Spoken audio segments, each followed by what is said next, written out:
लिहाजा supreme court में case चल रहा है, वो एक अलग विषय है।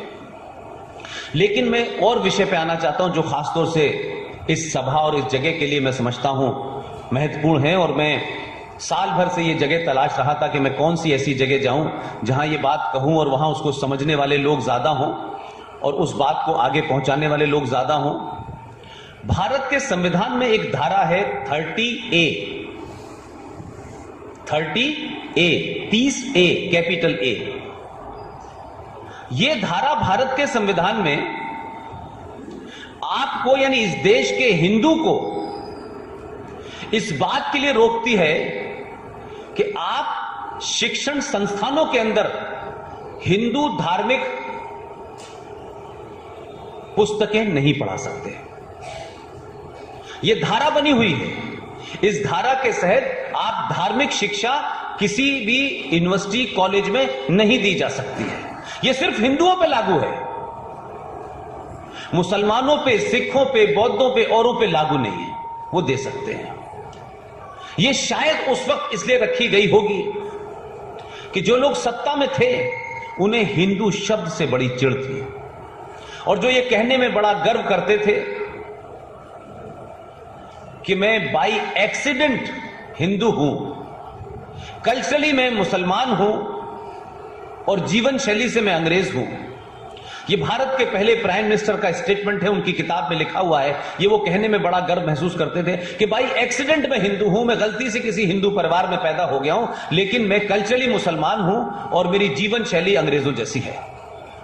लिहाजा हिंदू धार्मिक शिक्षा को से कैसे आपको अलग किया जाए, एक धारा ही इसीलिए बना दी गई है। लिहाजा आप अगर मुझसे पूछें, और वीरेंद्र भाई जो कह रहे हैं कि आपने 23 मई 2019 को एक बड़ा युद्ध जीता है, लेकिन इसके जीतने के बाद की लड़ाई जो है, आपने एक सत्ता में कुछ लोगों को स्थापित कर दिया जिनको आप चाहते थे, लेकिन अब वो सत्ता का काम करेंगे। मैं मानता हूं कि सरकारें समाज तय नहीं करती कि सरकार यह तय करेगी कि समाज कैसा होगा। मैं कहता हूं कि समाज तय करता है कि सत्ता कैसी होगी। तो अगर समाज चेतन है, समाज जागरूक है, समाज यह समझता है कि हमारे राष्ट्र के लिए क्या महत्वपूर्ण है और समाज अपनी उस चेतना को सामूहिक तौर पे प्रदर्शित करता है, प्रकट करता है, तभी सरकारें आपके हिसाब से काम करती हैं।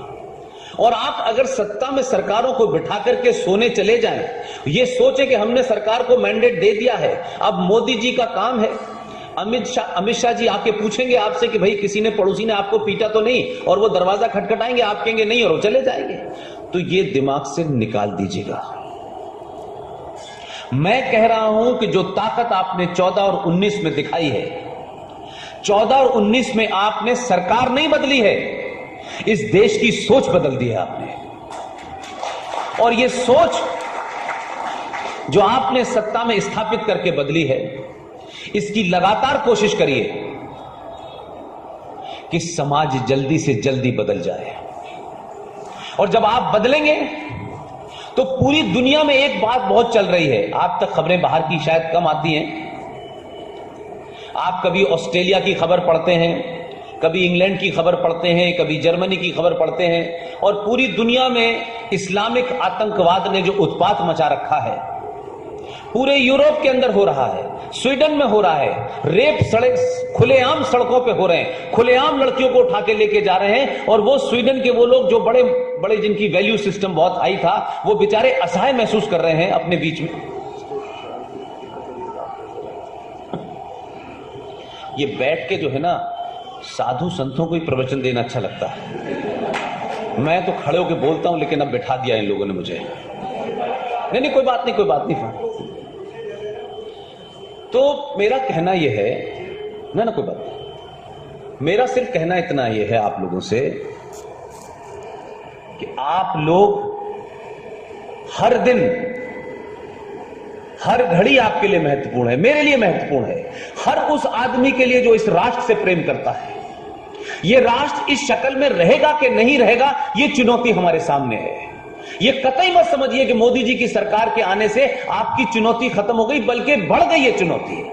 इसलिए कि अब ज्यादा बड़े षड्यंत्र होंगे, बड़े ऑर्गेनाइज तरीके से हो रहे हैं। ऐसे ही नहीं हो रहा कि बैठे बैठे सूरत की एक बिल्डिंग में आग लग गई और उत्तर प्रदेश के अंदर शराब पी के कुछ लोग मर गए और मेरठ के अंदर मुसलमानों ने हिंदू की दुकान बंद कराने पे पीट दिया। ये घटनाएं सिर्फ टेम्परेचर नापने के लिए हो रही है कि ये राष्ट्रवादी सरकार और राष्ट्रवादी लोगों ने बना तो दी है, अगर हम कोई एक्शन करेंगे तो कितना जोर का रिएक्शन होगा, ये उस रिएक्शन को नापने के लिए हो रही है। क्योंकि आपके साथ जब कोई घटना घटती है और आप रिएक्ट नहीं करते हैं, उसके कारण आप 700 साल तक गुलाम रहते हैं। लिहाजा आप ये मत कहिए कि आप किसी के रहमो करम पे रह रहे हैं। आपके दिमाग से ये बात निकल जानी चाहिए। आप ये कहिए कि जो सच बात है वो हम कहेंगे, और अगर किसी ने हमारे साथ जाती की तो फिर वो भी जाती करने का भागीदार होगा, उसके साथ भी हम उतनी ही जाती करेंगे। ये नहीं हो सकता कि हमें कोई आएगा AK-47 से मारने और हम उनसे मंत्र उच्चारण करना शुरू कर देंगे। हम उनसे कहेंगे कि हे प्रभु आनंद दाता ज्ञान हमको दीजिए, फिर हम ये गाना शुरू कर देंगे। कोई ज्ञान व्यान नहीं होता है। 5000 साल पुरानी सभ्यता जिस पे आपको गर्व है, आपके ऋषि मुनियों को गर्व है, साधु संतों को गर्व है, लेकिन 5000 साल पुरानी सभ्यता वाले लोगों, आज का जो आतंकवाद है, आज की जो चुनौतियां हैं, वो 5000 साल पुराने हथियार से नहीं लड़ी जा सकती।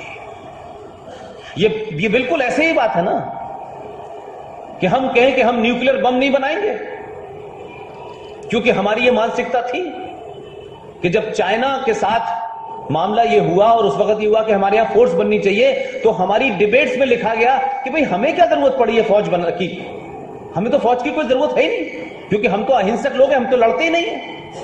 हम इस मनोवृत्ति से नहीं निकले और 1962 में चाइना ने आपको घुमा घुमा के मारा और हमारे फौजियों के पास न तो कपड़े थे न बंदूकें थी डंकी।